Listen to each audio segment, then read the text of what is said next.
और 50% ये बात है कि उस वक्त बीएलओ ने अपनी ड्यूटी प्रॉपरली डिस्चार्ज नहीं की।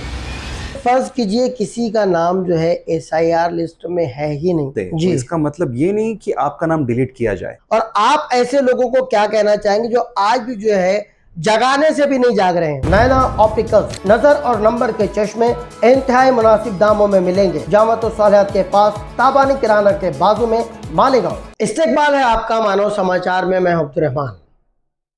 स्पेशल इंटेंसिव रिवीजन को लेकर यानी एसआईआर को लेकर मालेगांव शहर में काफी गलत फहमी जो है वो फैली हुई है। लोगों में डर और खौफ का माहौल है। लोगों को ऐसा लग रहा है कि एसआईआर जो है वो कहीं ना कहीं एनआरसी है, और अगर किसी का 2002 की लिस्ट या 2002 की यादी में किसी का नाम नहीं आता है तो साफ खौफ के बादल उनके जहनों पर जो है छा जाते हैं। लोगों में खौफ और हिरास इतना है। मेरे एक दोस्त हैं सुपरमार्केट में, वो जो है एक गैरेज मैकेनिक है। उनका 2002 की यादी में नाम नहीं आया, और पिछले दिनों उनसे मेरी मुलाकात हुई तो उन्होंने कहा कि मैं तकरीबन 3 रातों से जो है वो सो नहीं पाया हूं, और मुझे बार बार यही ख्याल आता है कि 2002 की यादी में जो है मेरा नाम नहीं है। अब मेरा क्या होगा? क्या मुझे इस मुल्क से निकाल दिया जाएगा? ऐसे कई सवालात हैं जो कि एक भ्रम पैदा कर रहे हैं लोगों में।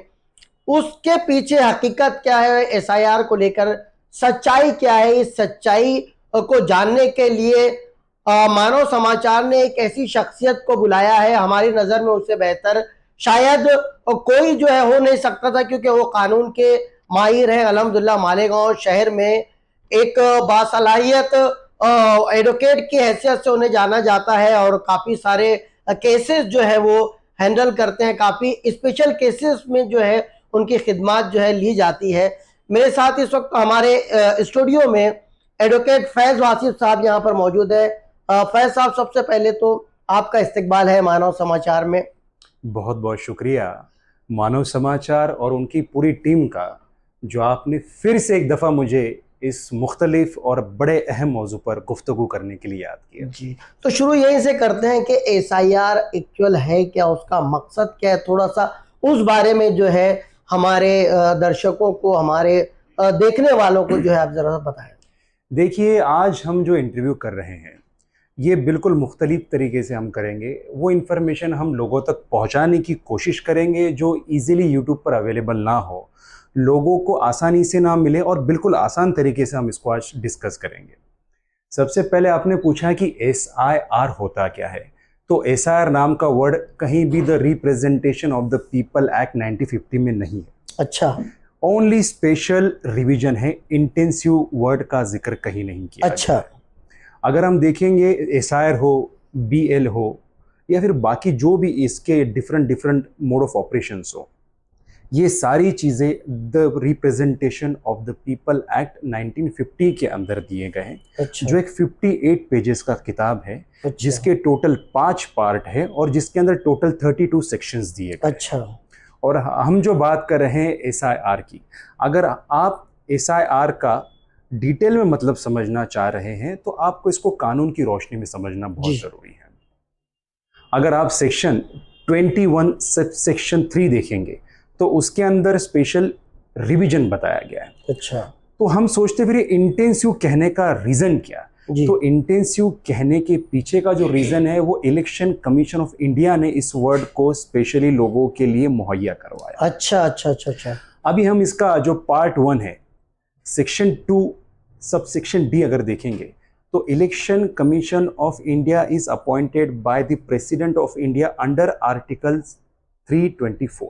अच्छा, 324 जो आर्टिकल है उसके तहत इन सारी चीज़ों का आपको खुलासा हो जाएगा। अच्छा, ये क्यों किया जाता है, ये करने के पीछे का रीज़न क्या है, आपको सब बताया जाएगा। अच्छा, अब रही बात स्पेशल इंटेंसिव रिवीजन होता क्या है। तो स्पेशल इंटेंसिव रिवीजन का मकसद ये होता है कि हर कम से कम 10 मैक्सिमम 5 साल के अंदर डिटेल में डेप्थ में जाकर वोटरों के बारे में मालूमात हासिल करना। उसके लिए एक बीएलओ अपॉइंट किया जाता है, बूथ लेवल ऑफिसर। फॉर्चुनेटली कही है या अनफॉर्चुनेटली, ये वर्ड भी कहीं भी the representation of people act में मौजूद नहीं है। अच्छा ये भी एक टर्मिनोलॉजी है अच्छा जो इलेक्शन ऑफ कमीशन के द्वारा हमें दी गई है। अच्छा अगर हम BLO के बारे में जानना चाहें तो पार्ट 2A सेक्शन 13B अगर हम देखेंगे तो उसके सब सेक्शन 2 के में ये दिया गया है कि बूथ लेवल ऑफिसर क्या होता है, उसकी ड्यूटीज़ क्या होती है, उसके फंक्शंस क्या होते हैं, इसके बारे में डिटेल में बताया गया है। अगर BLO के बारे में हम बातचीत करें तो BLO का सबसे पहला काम होता है 2002 की लिस्ट में हमारा नाम वेरीफाई करना। अगर हमारा नाम नहीं है तो उसको इपिक नंबर से मैपिंग करवाना। इपिक नंबर क्या होता है? जो हमारा इलेक्शन ID जो होता है जी, उसके ऊपर इलेक्टोरल फोटो आइडेंटिफिकेशन नंबर होता है उस कार्ड अच्छा। पर, उसको वेरीफाई करते हैं, उसको मैपिंग करते हैं। अच्छा उसके अलावा कोई बंदा अगर ट्रेसेबल नहीं है, कोई डेथ है, कोई मिल नहीं रहा है, या फिर कोई बंदा जो शहर से रुखसत कर गया या कोई माइग्रेट हो गया, कहीं वो जाकर कहीं दूसरी जगह कयाम पजीर हो जी। गया, इन सब चीज़ों को वेरीफाई करने का काम जो है वो BLO का होता है। अच्छा। और SIR का मकसद ये होता है कि सेक्शन 22 सब सेक्शन 3 के तहत, सॉरी सेक्शन 21 सब सेक्शन 3 के तहत इसकी डिटेल में जांच की जाए। अच्छा और इसके अगर हम विरुद्ध में देखें तो सेक्शन 21 सब सेक्शन 1 और 2 के अंदर बताया गया है कि समरी रिवीजन जो हर साल होती है, अच्छा जो हर साल होती है, और जी। सेक्शन जो है 21 सब सेक्शन 3 के तहत में स्पेशल इंटेंसिव रिवीजन तब होता है जब इसकी बहुत ज़्यादा ज़रूरत महसूस हो। अच्छा, यानी हकायक का जो है वो पता लगाना बिल्कुल जो है इसके पीछे जो है रीज़न मकसद 2002 की यादी को जो है इतनी अहमियत क्यों दी जा रही है, या उसको जो है कहीं ना कहीं से अभी की जो यादी है 2024 की उससे मैच किया जा रहा है पूरे हिंदुस्तान भर में। तो एक्चुअली 2002 की यादी को क्यों इतनी अहमियत दी जा रही है? 2002 के वक्त पर जो SIR था उस वक्त कंडक्ट किया गया। अच्छा दूसरी बात यह है कि 2002 की यादी ही होना इसलिए ज़रूरी है कि अगर मैं 18 साल की एज क्रॉस कर चुका हूँ तो जाहिर सी बात है मेरा नाम उसमें नज़र आएगा। अच्छा और अगर मेरा नाम नज़र नहीं आता, अगर मैं उस एज तक नहीं पहुँचा, तो मेरे वालिदैन का नाम उसमें होगा। अच्छा तो उस नाम को सर्च करके मैं उसका मैपिंग करवा सकता हूँ। अच्छा और मैपिंग करने का अधिकार सिर्फ BLO को होता अच्छा, तो ये जो BLO हैं इनको जो है ये अपॉइंट किस तरीके से किया जाता है, इनको जो है ये खास हैसियत किस तरीके से हासिल है? है। BLO का अपॉइंटमेंट अगर हमें जानना है तो उसके लिए हमें सेक्शन 13 सब सेक्शन B1 देखना पड़ेगा। BLO का अपॉइंटमेंट जो है वो इलेक्टोरल रजिस्ट्रेशन ऑफिसर करवाता है। अच्छा वो डिस्ट्रिक्ट रजिस्ट्रेशन ऑफिसर की कंसल्टेशन से वो BLO का अपॉइंटमेंट करता है। अच्छा काफ़ी सारा जो शहर जो प्रॉब्लम फेस कर रहा है 2002 की यादी में कई ऐसे हैं कि जिनकी उम्रें जो है वो करीब करीब 50, 55, 60 साल, 70 साल तक की भी है, मगर 2002 की यादी में वो अब तक जो है वोट देते आए हैं, मगर किसी वजह से 2002 की यादी में उनका जो है वो नाम ही नहीं है। अब ऐसे में ऐसे लोग किस तरीके से जो है 2002 की यादी में SIR के ज़मरे में जो है वो किस तरीके से आएंगे?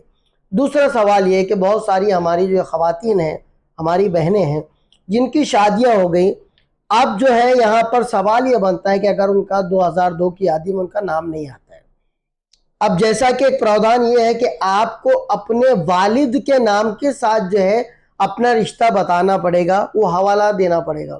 शादी के बाद जो है वो वल्दियत चेंज हो जाती है, ज़ौजियत में जो है आ जाता है। अब अगर वालिद का नाम बताने वाली बात आती है तब जो है वालिद के नाम बच्ची के नाम के साथ वालिद का नाम आता है, इधर जो है हस्बैंड का नाम, दोनों जो है मिसमैच हो जाता है। उसके लिए क्या किया जाए? क्या जो इनका जो सिस्टम है, जो मैपिंग करने का सिस्टम, जो सॉफ्टवेयर है, क्या उसको वो जो एक्सेप्ट करेगा? अगर एक्सेप्ट नहीं किया तब उसके लिए क्या तरीका हो सकता है? आपने 2 से 3 सवालात किए। जी सबसे पहला आपका सवाल कि जो लोग 18 साल से ऊपर हैं या फिर वो 50-60 साल की उम्र तक पहुंच चुके हैं, उनका नाम 2002 की लिस्ट में क्यों नहीं? जी तो इसका जवाब ये है कि उस वक्त पर उन्होंने BLO को SIR के लिए प्रॉपरली कोऑपरेट नहीं किया होगा। अच्छा ये बात 50% सच है, और 50% ये बात है कि उस वक्त बीएलओ ने अपनी ड्यूटी प्रॉपरली डिस्चार्ज नहीं की हो। अच्छा। ये हो गया आपके सवाल नंबर 1 का जवाब। क्वेश्चन नंबर 2 ये कि अगर कोई लड़की ब्याह करके अपने मैके को जाती है, अपने ससुराल को जाती है, तो उसका नाम चेंज होता है, तो उस सूरत हाल में क्या किया जाए? तो उस सूरत हाल में रजिस्ट्रेशन ऑफ इलेक्टोरल रूल्स 1916 के अंदर 3 फॉर्म दिए गए। अच्छा। Form number 6, form number 7 and form number 8। अच्छा। इसको एकदम सिंपल तरीके से अगर हम समझे, 6 का मतलब है एंट्री, 7 का मतलब है एग्जिट, और 8 का मतलब है एडिट। अच्छा अगर आपका नाम आज तक कभी वोटिंग लिस्ट में आया ही नहीं जी। तो उस सूरत हाल में आप फॉर्म नंबर 6 भरिए। अच्छा, फॉर्म नंबर 6। या फिर आप कहीं से माइग्रेट होकर आप अगर आप कोई शहर में आ गए हो या आप वहां पर सेटल हो गए हो, तो उस सूरत हाल में आप फॉर्म नंबर 6 फिल करिए। अच्छा, नए सिरे से। जी। और आपने जो कहा कि कोई लड़की का ब्याह हो गया, निकाह हो गया और कहीं और चले गई, या फिर उसका इलेक्टोरल यादी में उसका प्रॉपर नाम नहीं है, तो उसके लिए उसको फॉर्म नंबर 8 भरना जरूरी है। अच्छा। जिसके अंदर करेक्शन हो गया, जिसके अंदर जेंडर, अगर उसके अंदर जेंडर का कोई करेक्शन है जी। या फिर नाम में करेक्शन है या फिर एज में करेक्शन है या फोटो में करेक्शन है या फिर उसके टोटल बैकड्रॉप में करेक्शन है, उस सूरत हाल में फॉर्म नंबर 8 भरना उसके लिए लाजमी है। अच्छा, इसमें एक चीज़ ये भी है कि अगर किसी का 2002 की यादी में उनके वालिदैन का भी कोई हवाला नहीं मिलता, जैसा इसमें कहा गया कि वालिद वालदा नहीं है तो दादी दादा, या कहीं किसी जगह पर नानी नाना का भी जो है वो सामने आ रहा है, मगर एक इत्तला ये भी है कि शायद नानी नाना का जो है वो उनका जो भी सॉफ्टवेयर है शायद वो एक्सेप्ट नहीं कर रहा है। खैर, वो एक अलग चीज़ होगी। अगर ये सारी चीज़ों में भी उसका नाम नहीं आता है, तब जो है कुछ 10-11 कुछ ऐसे डॉक्यूमेंट्स हैं कि जिनको बता करके तहसीलदार साहब के सामने हाजिर होकर उनको बता कर जो है वो जो है अपने आप को एसआईआर के दायरे में लाया जा सकता है। वो डॉक्यूमेंट क्या क्या हो सकते हैं और तरीका क्या हो सकता है? देखिए, इसका सिंपल प्रोसेस है। बीएलओ ये सारी चीज़ों की इंक्वायरी करेगा, इन्वेस्टिगेशन करेगा। अगर उसको कहीं नज़र नहीं आता है कि इस बंदे का या उसके वालिदैन का या फिर उसके ग्रैंड पेरेंट्स का नाम नहीं है, तो फिर वो इंटीमेट करेगा ईआरओ को। अच्छा। ईआरओ के साथ में जो होता है एक और बंदा अपॉइंट होता है जो सेक्शन 13 सब सेक्शन सी के तहत होता है, वो AERO, assistant of electoral registration officer. अच्छा। इसका काम होता है कि जो बीएलओ ने यादी बनाई है जो बीएलओ ने जो भी डॉक्यूमेंट्स कलेक्ट किए हैं उसको ये प्रॉपरली वेरीफाई करेगा, क्रॉस वेरीफाई करेगा, री वेरीफाई करेगा और स्क्रूटिनाइज करेगा। अच्छा। और उसके बाद में भेजेगा ईआरओ को। अच्छा। और ईआरओ के पास भेजने के बाद में अगर ईआरओ को कहीं लगता है, कहीं नजर आता है अच्छा कि इसके अंदर ये बंदे ने कोई भी डॉक्यूमेंट्स का प्रॉपर कंप्लायंस नहीं किया, अच्छा, जो 11-12 डॉक्यूमेंट्स का कंपाइलेंस होता है, कंपाइलेशन होता है जी, तो उस सूरत हाल में वो एक नोटिस इशू करेगा। अच्छा, नोटिस इशू करने के बाद में उसकी हियरिंग होगी। अच्छा, और हियरिंग के बाद में फिर सुनवाई होती है। अच्छा, सुनवाई के बाद में जजमेंट होता है, उस पर ऑर्डर होगी। अच्छा, अच्छा, लाजमी नहीं कि ऑर्डर जो रिटन में हो, ऑर्डर जो है वो ओरल भी दी जा सकती है। अच्छा। तो डॉक्यूमेंट्स उसमें कौन कौन से ऐसे हैं जो बताना पड़ेगा, जिसके ऊपर भी जो इस तरह के एतराज़ात हैं? देखिए, डायरेक्ट नाम तो डिलीट हो नहीं सकता। जी। डॉक्यूमेंट बताने के लिए आपको जन्म दाखिला हो गया। अच्छा। और ये सब डॉक्यूमेंट से इंपॉर्टेंट, अगर आपके पास इलेक्शन आईडी है, अच्छा। आपके पास आधार कार्ड या डोमिसाइल कोई सर्टिफिकेट है, आप जी। भारत के नागरिक हो ये बताने के लिए, जी।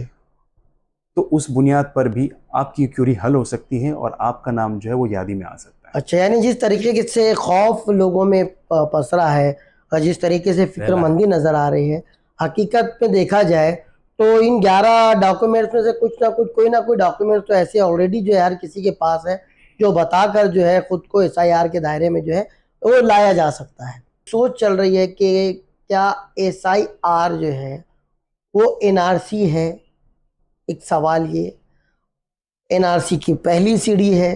और एक सवाल ये कि क्या ये जो एसआईआर है ये मर्दमशुमारी है?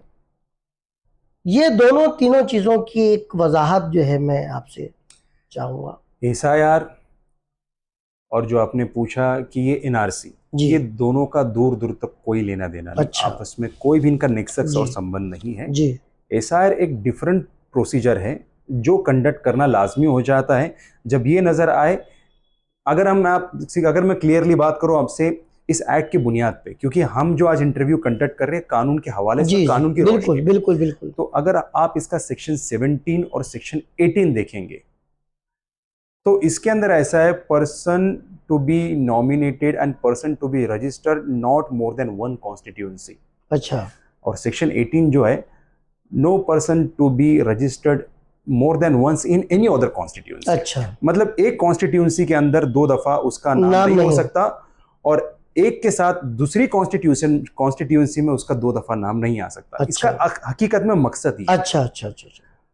और इसका और एनआरसी का तो कोई भी कनेक्शन नहीं है। दूसरी बात इसमें सबसे अहम यह है कि जो लोग फौत हो चुके हैं जी। उस नाम को डिलीट करना, क्योंकि आप देखते हैं कि इलेक्शंस में कई दफ़ा जो लोग नहीं होते इस दुनिया में जी उनके जी नाम पर भी वोट किए जाते जी हैं। जी फिर एक से ज़्यादा वोट जो है जी उसको कर्टेल करना। जी उसके अलावा कहीं कॉन्स्टिट्यूंसी में अगर एक बंदे के नाम के 3-3 4-4 वोट है उसको कर्टेल करना। जी। और जो लोग माइग्रेट हो चुके हैं, उसके अलावा जो लोग यहाँ पे नए शिफ्ट हुए हैं और जो अच्छा। लोग 18 साल की उम्र क्रॉस कर चुके हैं जी। तो उनको नई यादी में उनका शुमार कर। अच्छा, यानी एक नए सिरे से जो है फिर से नई यादी, पिछली यादी में जो गलतियां थी या जो चीजें थी उसको चेंज करके एक नए सिरे से फ्रेश यादी जो है बनाई जाए, इसके पीछे जो है एक मकसद ये है। जी। बीएलओ की जिम्मेदारी है कि घर घर जाकर जो है वो वेरिफिकेशन करता है कि इस घर में कितने फर्द हैं, कितने बड़े कितने घटे, जैसा कि आपने बताया। अब इन केस मेरे घर पर बीएलओ आते हैं, अब मैं किसी कारण से जो है मुलाकात नहीं हो पाती है, मैं नहीं रहता हूँ, मेरी फैमिली नहीं रहती है, और उसके बाद सेकंड टाइम फिर बीएलओ आते हैं और मगर मैं मिलता नहीं हूँ, तब जो है बीएलओ क्या करेगा, या जो ऐसी सिचुएशन में मैं क्या करूँगा? अगर बीएलओ एक दफ़ा आपके मकान को विजिट करें, जी आप उस वक्त मौजूद नहीं हो, जी। तो 2 से 3 दिन के बाद में फिर से आएगा। अच्छा अगर आप तब भी नहीं मिलते तो अच्छा 15 दिन के गैप से वो फिर से आएगा। अच्छा और ये प्रोसीजर चलता रहता है 1 साल तक। अच्छा बट अगर आप मुसलसल उनको नहीं मिलते तो जी। इसका मतलब ये नहीं कि आपका नाम डिलीट किया जाए, अच्छा because in the interest of natural justice हाँ। उनको आपको नोटिस देना लाजमी है। अच्छा नोटिस के बाद में आपकी हियरिंग लेना लाजमी अच्छा है और अच्छा हियरिंग के अच्छा बाद में फैसला सुनाना लाजमी। अच्छा बिना किसी इंटीमेशन के वो ये मैसेज ईआरओ तक या एईआरओ तक नहीं पहुंचा अच्छा सकता कि इनका कोई कांटेक्ट नहीं हो पा रहा तो इनका नाम डिलीट किया जाए। अच्छा। अब ये जो जगह जगह एसआईआर हेल्प सेंटर चल रहे हैं, और रजाकार लोग जो हैं वो खुद अपनी मर्जी से, जो पढ़े लिखे इलाके के लोग हैं वो अपनी मर्जी से जो है वो हेल्प सेंटर में जो है खिदमत अंजाम दे रहे हैं। बहुत सारी सियासी पार्टियां जो है इन चीज़ों को लेकर एतराज़ भी उठा रही हैं, और तहसीलदार कलेक्टर वगैरह इनको जो है मेमोरेंडम भी दिया जा रहा है। आपको क्या लगता है कि ये कितना दुरुस्त है इस तरीके से हेल्प सेंटर लगा करके लोगों की मदद करना? कानून के दायरे में अगर देखा जाए तो लोगों की हेल्प इस बुनियाद पर कर सकते हैं कि उनका जो नाम है 2002 के लिस्ट में या 1 जुलाई 1987 में या फिर अभी की जो रिसेंट लिस्ट है इसमें है या नहीं। दूसरी बात यह है कि इसमें जो मैपिंग होगा, चाहे वो इपिक नंबर पर मैपिंग हो या फिर आपके एंसेस्टर्स के नाम पर आपका मैपिंग हो, ये करवाने का अधिकार सिर्फ और सिर्फ बीएलओ को ही है। उसके अलावा ये और कोई नहीं करवा सकता, और अगर कोई करवाता है तो इनवैलिड और इलीगल इलिजिटिमेट पकड़ा जाएगा। बिकॉज बीएलओ जब भी मैपिंग करेगा तो बीएलओ का एक स्पेशल एप्लीकेशन, एक ऐप होता है जिस पर वो अपडेट करता है और वो सीधा पहुंचता है election commission of India, central government. अच्छा अच्छा अच्छा। यानी अगर मैं खुद चाहूँ भी तो मैं चाह कर भी ऑनलाइन कहीं से भी जो है ये जो है मैपिंग अपने आप की नहीं करवा सकता, ये कुल इख्तियारात सिर्फ जो है बीएलओ के पास है। बिल्कुल जी। अब अगर फर्ज कीजिए किसी का नाम जो है एसआईआर लिस्ट में है ही नहीं, किसी तरीके से जो है वो साबित भी नहीं कर पा रहा है, क्या ऐसी सूरत में वो कोर्ट से रुजू हो सकता है खुद को एसआईआर के दायरे में और अपना जो वोट देने का जो जमहूरी हक है उस हक को हासिल करने के लिए? बड़ा ही अहम और इम्पोर्टेंट सवाल किया आपने। अगर हम the representation of the people act देखें 1950 का, जी क्योंकि 1951 एक मुख्तलिफ एक्ट है, जी उस जी पर भी हम उस मौजू पर भी जी आगे गुफ्तगू करेंगे। तो अगर हम उसका पेज नंबर 33 देखें, पार्ट नंबर 5 देखें और सेक्शन 30 देखें, तो उसके अंदर क्लियरली कहा गया है कि no civil court has got any jurisdiction to try, civil court has been barred by law so as to decide this kind of matter. यानी ये मामले जो है इस एतबार से कोई भी कोर्ट में दाखिल हो नहीं सकते और इसकी सुनवाई भी नहीं की जाएगी, ये टेनेबल और मेंटेनेबल नहीं। जैसा कि आपने कहा कि आपने कहा एक्ट 1950 और 51 का आपने हवाला दिया। एसआईआर को समझने के लिए हम जो है 1950 एक्ट को नज़र में रखें या फिर 1951 को जो है नज़र में रखें, सही रहनुमाई हमको कहाँ से कैसे मिलेगी? बहुत अच्छा सवाल किया आपने। अगर हमको एसआईआर समझना है तो उसका section 21 sub section 3 of the representation of the people act 1950 1950 देखना होगा।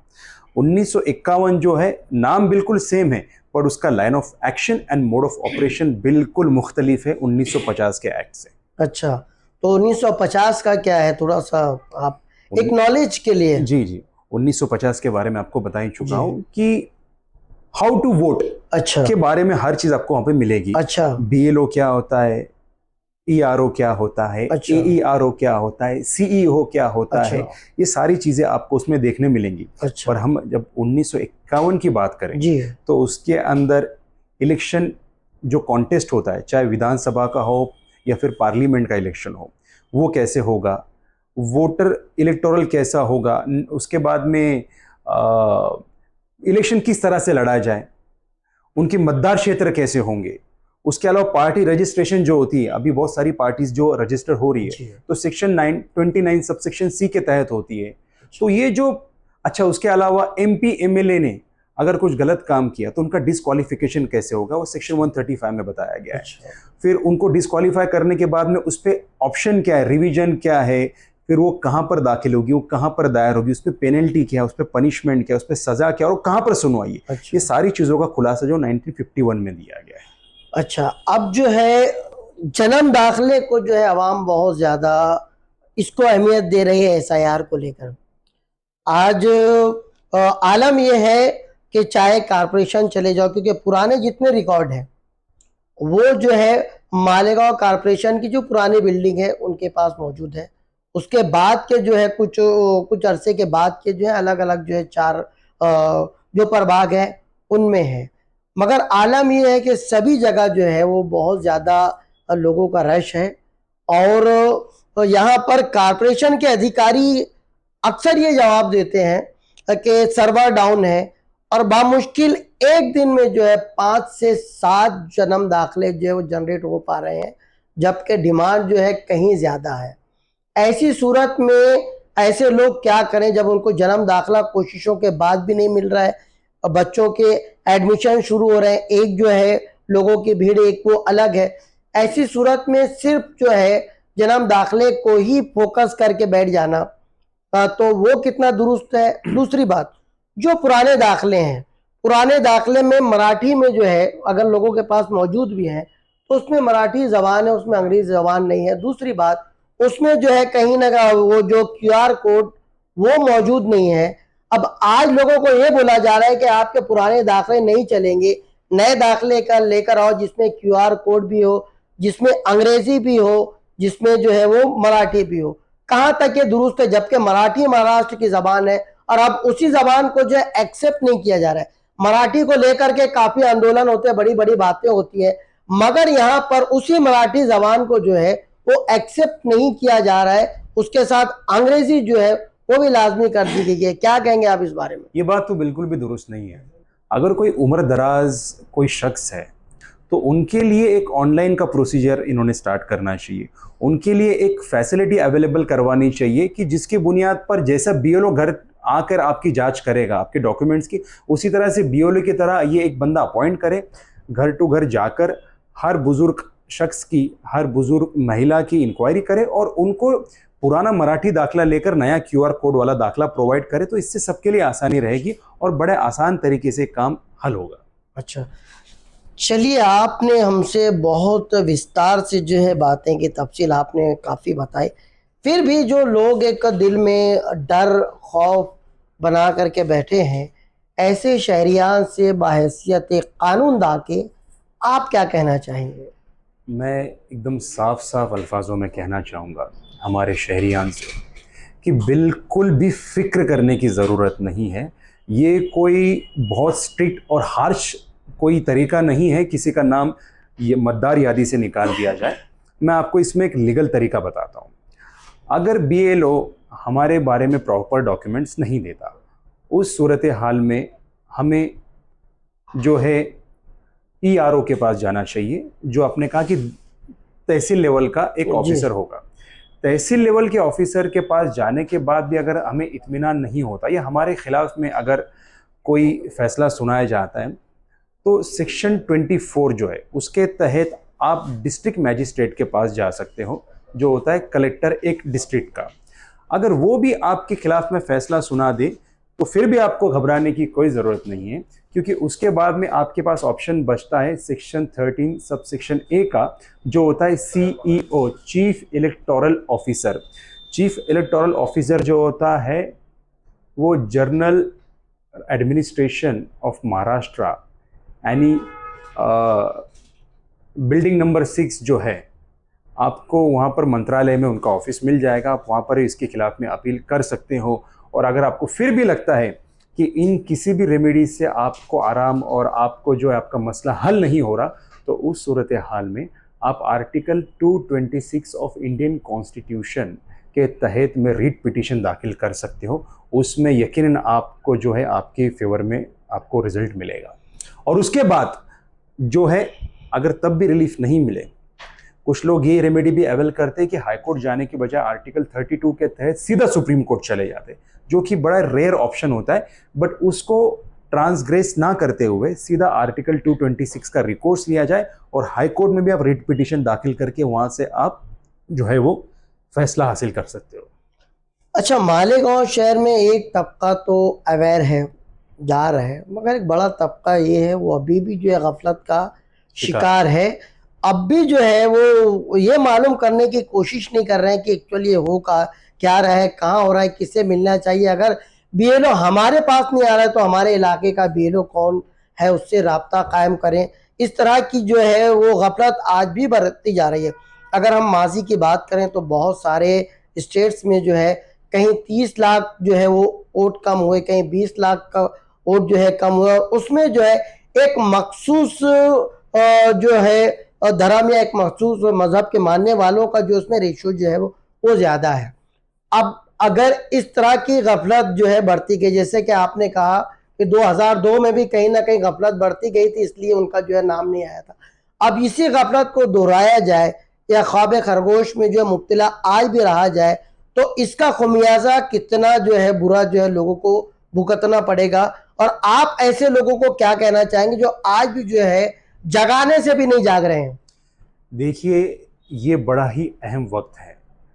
इसी वक्त हम सभी को बेदार होना होगा।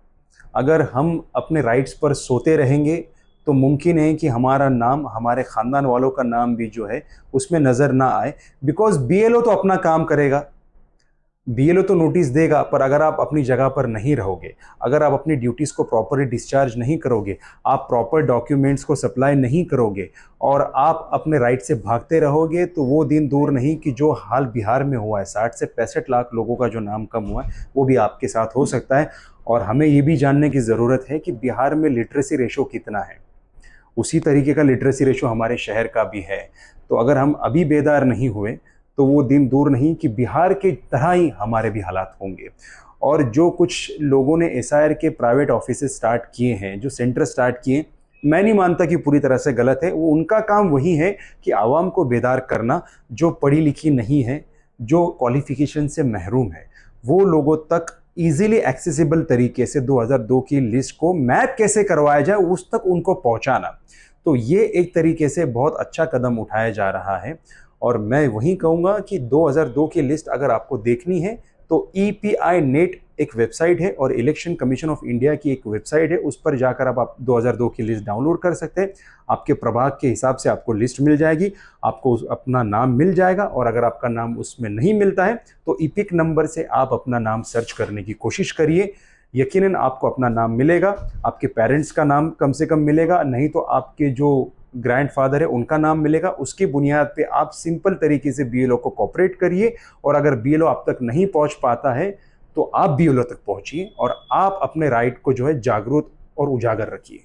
ये जो एसआईआर चल रहा है, इसमें जो है जनगणना एक्ट जो है उसका कितना अहम जो है वो किरदार है, थोड़ा सा उस बारे में भी। देखिए, जनगणना जो है उसको द सेंसस मरदमशुमारी जी, मरदमशुमारी द सेंसस एक्ट 1948 जी, उसके तहत ये कंडक्ट किया जाता है। हर 10 साल में जो है ये जनगणना होती है। जनगणना का मतलब ये होता है पॉपुलेशन को असरटेन करना, अच्छा, ना कि वोटर्स को। अच्छा, हर 10 साल में होती है, अब तक 15 दफ़ा हो चुकी है। लॉर्ड मायो के ज़माने से ये हो रही है, 1878 में ये फर्स्ट टाइम हुआ और तब से लेके अभी तक हो रहा है, और 2027 में ये होने वाला है। अच्छा, यही देखना होता है जैसे बर्थ एंड डेथ जो होता है, कितने लोग पैदा हुए, कितने लोग फौत हुए, कितने लोग इंडिया छोड़ कर गए, बस वो मेजॉरिटी चेक करते हैं कि कितनी कम्युनिटी के कितने लोग बढ़े और अपने देश की लोक संख्या कितनी बढ़ी। पर हम उसको एसआईआर से कंपेयर करें या फिर the representation of the people act से कंपेयर करें तो वो बात सही नहीं होगी, बिकॉज दोनों का रास्ता बड़ा मुख्तलिफ है। अच्छा, अच्छा। चलिए, आपने हमसे ढेर सारी बातें की, जो जो गलत फहमियाँ थी और उन गलत फहमियों को आपने दूर किया। उम्मीद करते हैं अगले बार भी आपको इस तरीके से हम बुलाएंगे, तो इसी तरीके से लोगों की जो है वो रहनुमाई आप करेंगे। आपका बहुत बहुत शुक्रिया। बहुत बहुत शुक्रिया सर। तो ये मालेगांव शहर के मशहूर कानूनदां, जाने माने वकील एडवोकेट फैज़ वासिफ साहब थे, जो हमसे गुफ्तगू कर रहे थे, आपकी रहनुमाई कर रहे थे। और उनका साफ बोलना ये है कि घबराने परेशानी की कोई बात नहीं है, आपको डरने की कोई बात नहीं है। सीधा सीधा तरीक़ा है, वो सीधे सीधे तरीक़े को उन्होंने बताया, बस उन तरीक़ों को जो है फॉलो करें। किसी भी किस्म के भ्रम को अपने दिल में जो है वो जगह जो है बनाने ना दें, बल्कि एक अच्छे शहरी, एक अच्छे भारतीय होने का हक अदा करें। और वोट आपका अधिकार है, इस अधिकार को किस तरीके से जिंदा रखा जाए, किस तरीके से बचाया जाए, उस पर जो है संजीदगी से गौर करें। देखते रहिए मानव समाचार, सबसे पहले सबसे तेज, हमेशा सच के साथ।